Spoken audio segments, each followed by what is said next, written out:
अस्सलाम वालेकुम भाइयों। तो जर्मनी आने का बेसिकली सबसे बड़ा हेडेक क्या है? ना वीज़ा है, ना अपॉइंटमेंट है। अपॉइंटमेंट है कुछ-कुछ कंट्रीज़ में, लेकिन वो वेरी करता है, वो भी इतना बड़ा हेडेक नहीं है, लोगों ने सिर्फ़ बनाया हुआ है। तो सबसे बड़ा हेडेक है अकोमोडेशन, और ये एक ऐसा हेडेक है कि इसी के अंदर मेजॉरिटी ऑफ स्कैम्स होते हैं।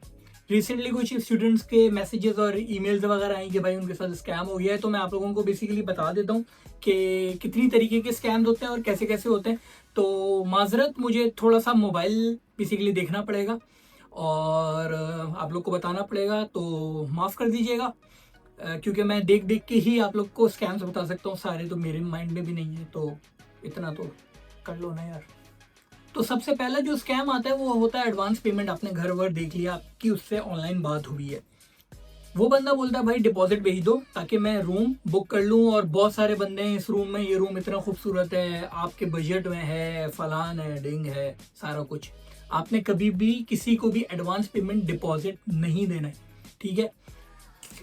जब आप उसको पर्सनल व्यूइंग के लिए बोलते हो कि भाई मेरा फ्रेंड किसी और सिटी में रहता है, वो आके, या उसी सिटी में रहता है, वो आके देखना चाह रहा है प्रॉपर्टी के किस तरीके से है, क्या है, मेरे हिसाब से है या नहीं है।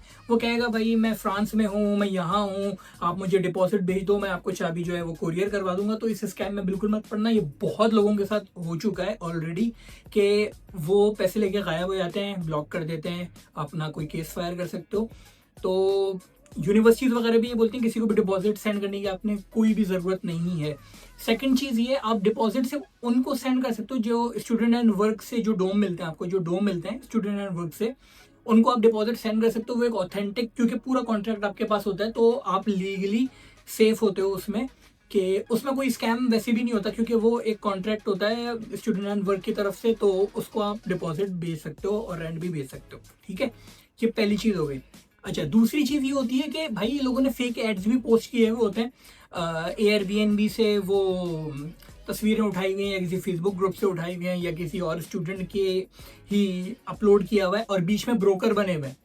वो उस स्टूडेंट का, यानी कि बेसिकली स्टूडेंट जब सबलेट वगैरह करते हैं, तो वो स्टूडेंट अपने नंबर भी बेसिकली शेयर कर देते हैं।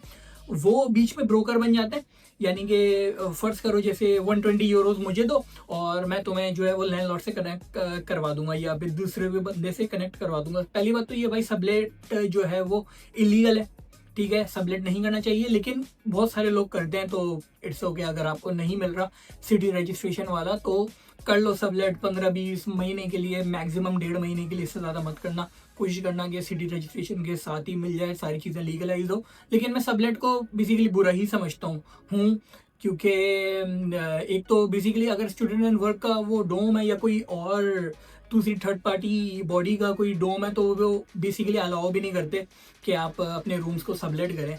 जब आपके पास कॉन्ट्रैक्ट आता है ना, इंशाल्लाह आप लोग के पास भी आएगा, तो उस पर लिखा हुआ होता है कि भाई सबलेट नहीं कर सकते।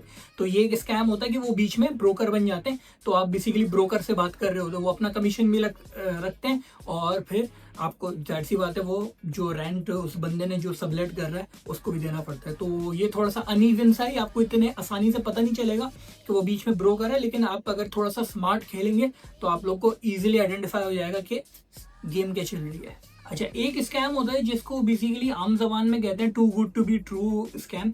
इसमें होता क्या है, आपको कोई फ्लैट दिखाएगा, बहुत सस्पिशियस होगा और रेंट बहुत ही कम होगा, 300 यूरोज, 400 यूरोज। हालांकि उसकी ओरिजिनल जो कॉस्ट होगी वो 1100-1200 यूरोज होगी, लेकिन आपको वो 300 यूरोज में दे देगा, वो इतना मेहरबान हो रहा है आप पे, ठीक है? तो ये भी एक तरीके का स्कैम होता है।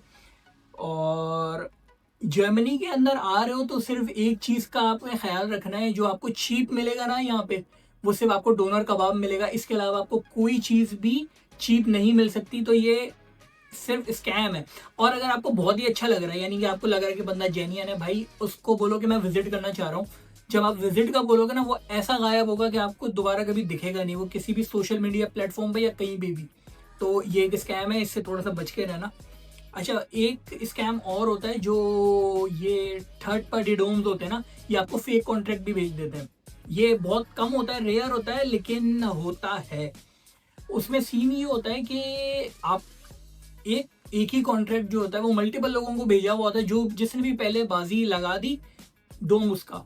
तो बेसिकली जिन लोगों ने बाकी पैसे भेजे हुए होते हैं एक आध दिन के गैप से, उनके पैसे वो लोग रिफंड नहीं करते, क्योंकि वो लोग बोलते हैं डिपॉजिट नॉट रिफंडेबल। तो ये भी एक तरीके का स्कैम है। तो भाई अगर ये वीडियो आप लोगों को पसंद आई है तो वीडियो को लाइक कर दें, भाई के चैनल को सब्सक्राइब कर दें, और अगर अभी तक नहीं किया हुआ तो मुझे इंस्टा और टिकटॉक पे भी फॉलो कर लें, जहाँ पे मैं दीगर इस तरीके की वीडियोस आप लोगों के लिए बनाता रहता हूँ।